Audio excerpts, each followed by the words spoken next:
அது wish happy birthday. இல்ல எனக்கு புரியல, காலைல இருந்து என் கூட தான் இருந்தேன், இப்ப என்ன சாயந்தரமா ஹாப்பி பர்த்டே? இல்ல இதுதான் மங்காய் இப்ப பிரியாணி கிரியாணி எல்லாம் கிடைக்கும் தாண்டா ஹோட்டல்ல உட்காரோம், ஆர்டிஸ்ட்ல ஆரம்பிச்சு அனுபவம் வரைக்கும் போயிட்டு இருக்கோம். என்ன உனக்கு பிரியாணி ஸ்பெஷலா? இல்லடா ஒரு புது ஹோட்டல் இருக்குடா, Teresa Australia hotel. Teresa Australia.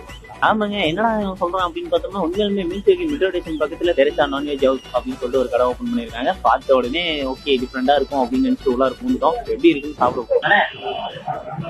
சொல்லுங்க, என்ன சாப்பிடுறீங்க? அவங்க கடையில என்னென்ன ஸ்பெஷல்? நம்மகிட்ட chicken biryani, beef biryani, chicken சுக்கா, பீஃப் சுக்கா, சிக்கன் வறுவல், பீஃப் வறுவல், பாயா சூப் எல்லாம் கிடைக்கும். சிக்கன் பிரியாணி மட்டும் எடுத்துருவாங்க.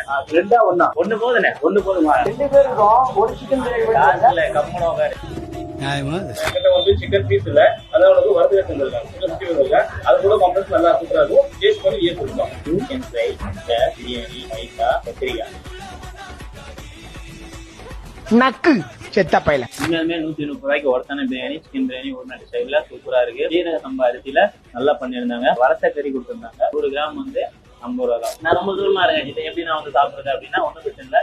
நீங்க உருளம்புள்ளியே இருக்கீங்க அப்படின்னா 3 பிரியாணி வாங்கினீங்கன்னா உங்களுக்கு ஃப்ரீ டோர் டெலிவரி. அப்படி இல்லை மீஷோக்கு தாண்டி உருளம் சர்க்கிள் தாண்டி இருக்கீங்கன்னா நீங்க 5 பிரியாணி ஆர்டர் பண்ணீங்கன்னா உங்களுக்கு ஹோம் டெலிவரி ஃப்ரீயாவே அவங்க பண்ணி கொடுத்துருவாங்க. நம்ம தமிழ்காரங்க தான் ஃபேமிலியா சேர்ந்து ஒன்று பண்ணிட்டு இருக்காங்க.